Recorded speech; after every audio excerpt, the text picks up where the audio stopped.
Salam sejahtera untuk Bapak, Ibu, dan semua sahabat yang sedang mendengarkan. Usia 60 tahun ke atas adalah masa yang sangat berharga. Bukan lagi tentang mencari, mengejar, atau membuktikan apapun, tapi tentang menikmati dan mensyukuri hidup, terutama kebersamaan bersama orang-orang yang kita cintai, terutama anak-anak kita. Anak-anak yang dulu kita timang, kita rawat, kita didik dengan sabar. Kini sudah dewasa, punya dunia sendiri. Kadang, hubungan yang dulu begitu dekat, terasa menjauh. Bukan karena mereka tak sayang, tapi karena hidup memang menuntut mereka untuk membagi waktu, perhatian, dan tenaga ke banyak hal. Namun, sebagai orang tua, kita tetap punya peran yang sangat besar. Bukan lagi sebagai pengatur hidup mereka, tapi sebagai tempat pulang, tempat yang mereka rindukan, dan tempat mereka merasa diterima apa adanya. Bapak Ibu, agar hubungan dengan anak tetap terjaga hangat, ada beberapa hal yang bisa kita lakukan. Hal-hal sederhana, tapi bila dilakukan dengan hati, dampaknya bisa luar biasa. Pertama, jangan gengsi untuk menyapa lebih dulu. Kadang kita berpikir, anak saya sudah lama nggak menelepon, berarti dia lupa. Tapi bisa jadi, mereka hanya kelelahan atau tak sempat. Maka, tidak ada salahnya kalau kita yang lebih dulu menghubungi. Kirim pesan singkat, telepon ringan, cukup tanya kabarnya, doakan pekerjaannya. Itu bisa membuat hati mereka hangat. Kedua, kurangi nasihat, perbanyak pelukan. Anak-anak kita sekarang bukan lagi anak kecil. Mereka tidak butuh terlalu banyak petuah, tapi butuh orang tua yang mendengarkan tanpa menghakimi. Kadang, duduk diam di samping mereka, mendengarkan dengan tenang, jauh lebih bermakna daripada kalimat-kalimat panjang yang membuat mereka tertekan. Ketiga, belajar menerima bahwa zaman mereka tidak sama seperti zaman kita. Perkembangan teknologi, cara mendidik anak, cara bekerja, bahkan cara berbicara mereka bisa jadi sangat berbeda. Jangan langsung menganggap mereka salah.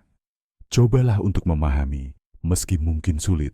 Kita bisa bertanya dengan sopan, sekarang kerja online itu seperti apa, Nak? Atau, kenapa anak-anak sekarang suka main gadget ya?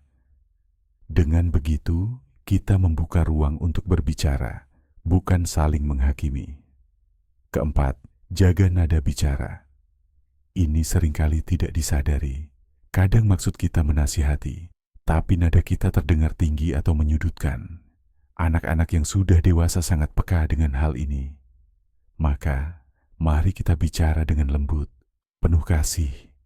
Tunjukkan bahwa niat kita adalah karena cinta, bukan ingin mengatur. Kelima, berikan kepercayaan. Sebagai orang tua, kadang sulit melepaskan kendali. Kita ingin anak-anak hidup seperti yang kita harapkan. Tapi, kehidupan mereka adalah milik mereka. Kita boleh memberi masukan, tapi tetap beri ruang bagi mereka untuk memilih jalan sendiri. Ketika mereka merasa dipercaya, mereka justru akan lebih menghormati kita. Keenam, jangan terlalu sering mengeluh. Kami paham. Kadang tubuh terasa sakit, hati terasa sepi, dan hidup tidak selalu mudah. Tapi jika setiap kali bertemu anak yang kita sampaikan hanya keluhan, lama-lama mereka akan merasa terbebani. Cobalah selipkan hal-hal ringan dan menyenangkan. Ceritakan hal lucu, kenangan indah, atau sekadar mengucapkan, "Terima kasih sudah datang." Itu bisa membuat mereka ingin lebih sering kembali. Ketujuh, tetap jaga diri dan semangat hidup.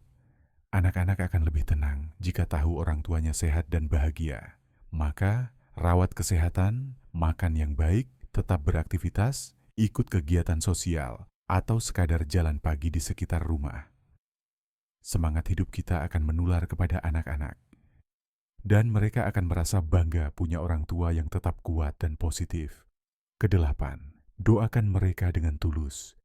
Kadang kita tak bisa membantu secara langsung, tapi doa kita sebagai orang tua adalah kekuatan yang tak terlihat tapi sangat dirasakan. Doakan mereka dalam diam, dalam sujud, dalam hati. doa itu akan sampai dan akan menjaga hubungan kita tetap kuat meski jarak memisahkan. Sahabatku yang baik, usia 60 tahun ke atas bukan akhir dari peran kita dalam hidup anak-anak. Justru inilah masa kita bisa menjadi cahaya, bukan yang menyilaukan, tapi yang menghangatkan. Kita tidak harus selalu berada di depan mereka, cukup berada di samping, menemani, mendengarkan, dan mencintai tanpa syarat. Kalau hubungan sempat renggang, jangan menyerah. Mulailah kembali, pelan-pelan. Tak perlu menunggu mereka duluan. Tunjukkan bahwa kita tetap ada, dan cinta kita tetap sama. Karena sekuat apapun anak, mereka tetap membutuhkan doa dan restu orang tuanya. Dan ingat, kita bukan beban. Kita adalah berkah. Keberadaan kita adalah sumber ketenangan dan kebahagiaan. Selama kita bisa menjaga hati, menjaga sikap, dan menyampaikan kasih dengan cara yang tepat. Terima kasih telah mendengarkan dengan hati. Semoga Bapak dan Ibu semua diberikan kesehatan yang baik, umur yang panjang, hati yang damai, dan hubungan yang hangat dengan anak-anak yang kita cintai.